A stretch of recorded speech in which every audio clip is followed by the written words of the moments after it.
আসসালামু আলাইকুম। মন কিচেনে শুভেচ্ছা সবাইকে। এই যে তেল দিয়ে আলুটা একটু নুন আর হলুদ দিয়ে ভেজে নিলাম। এই যে ভাজা হয়ে গেছে, এটা সাইডে রেখে দেবো। এবার কড়াইয়ে তেল দিয়ে দিলাম পেঁয়াজ। পেঁয়াজের সঙ্গে এই যে দুটো এলাচ, গোলমরিচ, দারচিনি, কাঁচা লঙ্কা, চার পাঁচটা তোমার গোলমরিচ আর লবঙ্গ। এবার পেঁয়াজটা লাল হয়ে এসছে, এবার দিয়ে দেবো চিকেন মানে মাংস।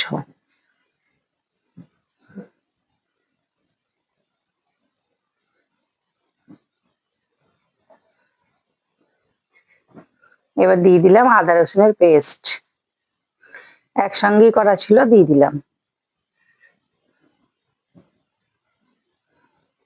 এবার একটু নাড়িয়ে নিয়ে এবার দিয়ে দিলাম টমেটো কুচি।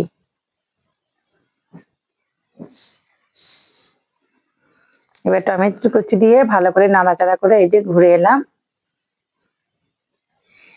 একটু পানিটা ছেড়ে দিয়েছে সুন্দর করে। ওইগুলো গ্যাসে আমার ডালও হচ্ছে, এগুলো দিয়ে দিয়েছি 1 চামচ মতো হলুদ,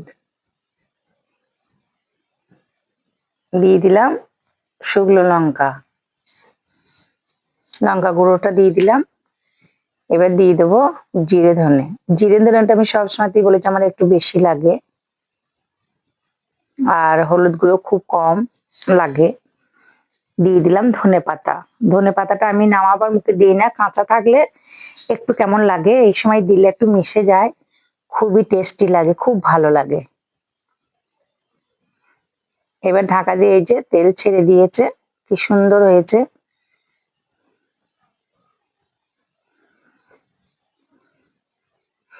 এবার দিয়ে দিলাম স্বাদ অনুযায়ী চিনি, কারণ চিনিটা আমি সবসময়তেই দিই টেস্টি হওয়ার জন্যে। আর ভেজে রাখা আলু, ভেজে রাখা আলুগুলো এসে দেবো, যার ফলে আমি পানি দেবো খুবই কম, খুবই কম পানি দেবো, আমি বেশি পানি ইউজ করি না, মাখো মাখো করবো তো।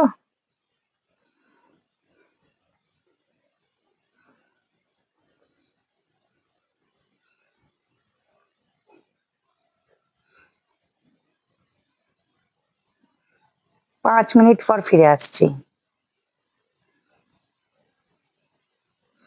এই যে ফিরে এলাম, দিয়ে দিলাম একটু পানি। এই যে এই হালকা করে পানিটা দিলাম, শুদ্ধ আলুটা মাংসটা ভালো মতো একটু সফট হয়ে যাবে আর আমার হয়ে যাবে। কেন আমি বেশি পানি দেবো না, ঝোল একদমই হবে না, গ্রেভি গ্রেভি ভালো হবে। এখন দেখছো গাইস কত সুন্দর কালার ছেড়েছে, খেতে খুব টেস্টি হয় এইভাবে রান্না করলে। এই যে আমি ফিরে এলাম।